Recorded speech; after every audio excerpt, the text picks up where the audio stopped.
সকালের নাস্তার জন্য আজকে চিতই পিঠা বানালাম। আজকে পিঠাগুলো খুব সুন্দর হয়েছে, প্রতিদিনই হয় মোটামুটি, কিন্তু আজকে একটু বেশি সুন্দর হয়েছে। আর এদিকে তো ইলহামের বাবা নাস্তা খাওয়ার পরে পরে বাজারে গেছিল, এখানে সবজি নিয়ে এসে, সবজি ছিল না ঘরে। গতকালকে অবশ্য বলছিলাম নিয়ে আসার জন্য, নাকি মনে ছিল না। আর সাথে ইলহামের জন্য 2টা ড্রাগন আর কলা নিয়ে এসে। কলা তো পার্মেন্ট লাগে দেখা যায় ওদের, আর ড্রাগনটা ইলহামে খায়, আমরা খাই না। ইলহামের বাবা আমি দুজনেই পছন্দ করি না, তো ইলহামের জন্য একটু একটু সবসময় নিয়ে আসে। আর এদিকে ধনে পাতা নিয়ে আসে, শিম নিয়ে আসে, ফুলকপি, আর সাথে ছিল কাঁচা টমেটো, যেটা শীতের সিজন মানে সবসময় প্রত্যেক বাজারেই থাকে। আর কাঁচা টমেটো যে কোনো খাবারই আমাদের কাছে ভালো লাগে, পাকা টমেটোর থেকেও। আর অনেকগুলো ধনে পাতা নিয়ে আসছিল, আর আমি এখন এগুলো সংরক্ষণ করে রেখে দিচ্ছি একটা এয়ারটাইট বক্সে। দেখা যায় সাধারণত ধনে পাতা আনলে থাকে না, নষ্ট হয়ে যায়। কারণ হচ্ছে ধনে পাতাতে সবসময় পানি থাকে, আজকে ধনে পাতাতে পানি ছিল না, যার কারণে একটু বেশি করে নিয়ে আসছে। আর আমি এগুলো ফ্রিজে রেখে দিছি, যেহেতু এগুলোর ভিতরে বাতাস ঢুকতে পারবে না, নষ্ট হওয়ার চান্স নাই। আর এদিকে রান্নার জন্য আমি সবকিছু কেটে কুটে গুছিয়ে নিছি। ভাবছিলাম আজকে ঘরের ভিতরে রান্নাটা করে নেব, কিন্তু আজকে কারেন্ট নাই, যার কারণে বাহিরে রান্না করতে হবে। আর আজকে কাজের একটু ব্যস্ততা আছে, অবশ্যই ভিডিওটা দেখতে থাকেন, জানতে পারবেন।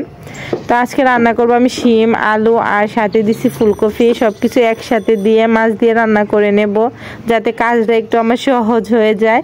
তো এদিকে আমি চুলা থেকে চাই উঠিয়ে নিচ্ছি, আর সকালবেলা উঠানো হয় নাই। আজকে কয়েকদিনে রান্না করা হয়, কিন্তু চাই উঠাই না, যেহেতু রান্না একটু কম থাকে।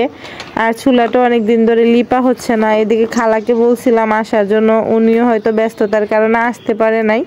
তো আমি এদিকে চুলাটা ধরিয়ে একটু পানি গরম বসিয়ে দিছিলাম, যাতে রান্নাটা একটু ইজি হয়। আর এমনি তো আমি রান্নাতে গরম পানি অ্যাড করি, গরম পানি দিয়ে রান্না করলে দেখা যায় তরকারির স্বাদটা নষ্ট হয় না।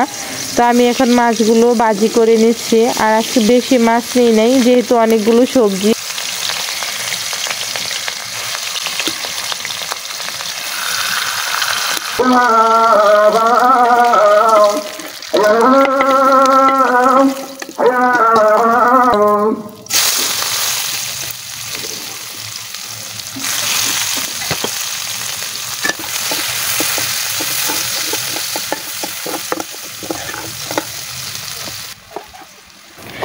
এদিকে আমি মাছগুলো ভাজি করে তুলে পেঁয়াজ রসুন একটু নরম করে এর মধ্যে আদা রসুন বাটা দিয়ে দিছি পরের মতো লবণ, হলুদ, আর দিয়ে দিচ্ছি এখানে মরিচের গুঁড়া। মরিচটা একটু বেশি দিচ্ছি। আর শীতের দিন জাল আসলে বেশি খাওয়া যায়, তেমন কোনো সমস্যা হয় না। গরমের দিন যদিও তেমন একটা জাল খাওয়া যায় না, শীতের দিনও খাওয়া যায়। আর আমার কাছে শীতের দিন জাল ভালো লাগে। শীতের দিন দেখা যায় প্রতিদিনই একটা না একটা ভর্তা থাকে সাথে, যে কোনো রান্নার সাথে। তো ভালো হোক কিংবা খারাপ হোক, সব রান্নার সাথে ভর্তাটা রাখার চেষ্টা করি। আর এদিকে মাছের যে মাথাটা ছিল, এটা আমি ভেঙে দিছি একটু, যাতে মাছটা মানে সবজির সাথে একটু খেতে ভালো লাগে। আর এমনিতে মাথা তো ইলহামের বাবা খায় না, আমি একটু একটু খাই, ইলহাম তো এখনও খেতে পারে না।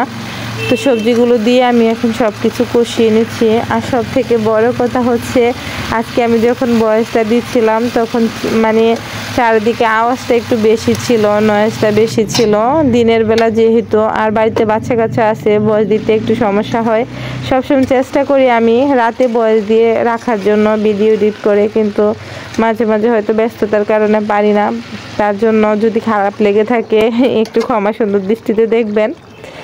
তো আমার তরকারিটা কষানো হইলে মোটামুটি আদা সিদ্ধ হয়ে গেছে, এখন পানি দিয়ে দিচ্ছি এর মধ্যে পরিমাণ মতো। আর আমি চেষ্টা করছি ঝোলটা একটু কম দেওয়ার জন্য। আর মাছগুলো আমি দিয়ে দিছি ভাজি করে রাখা, আর আমি 2 টুকরা মাছ আলাদা রেখে দিছি, যাতে ইলহামের বাবা ইলহাম ভাজা মাছ খেতে পারে। তো রান্না হলে আমি এখন ধনেপাতা দিয়ে মাছটা চুলা থেকে নামিয়ে নিচ্ছি।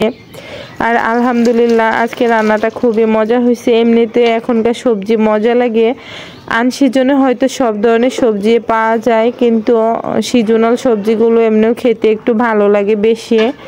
তো ইলহামের বাবা হয়তো তেমন একটা ভালোভাবে মানে নেয় নাই সব কিছু একসাথে রান্না করাটাও পছন্দ করে না, কিন্তু আমার ব্যস্ততার কারণে একটু সব কিছু একসাথে দিয়ে রান্না করে নিছি। ব্যস্ততা বলতে আজকে ইলহামের বাবা গাড়িতে বাহিরে রং দিচ্ছে, সাথে আরও লোক ছিল, মানে গাড়ি বলতে এগুলো ইলহামের বাবা আবার চালায় না, ওইটা মনে করেন না, ওইটা আমাদের শখের বয়সে রং দেয়া।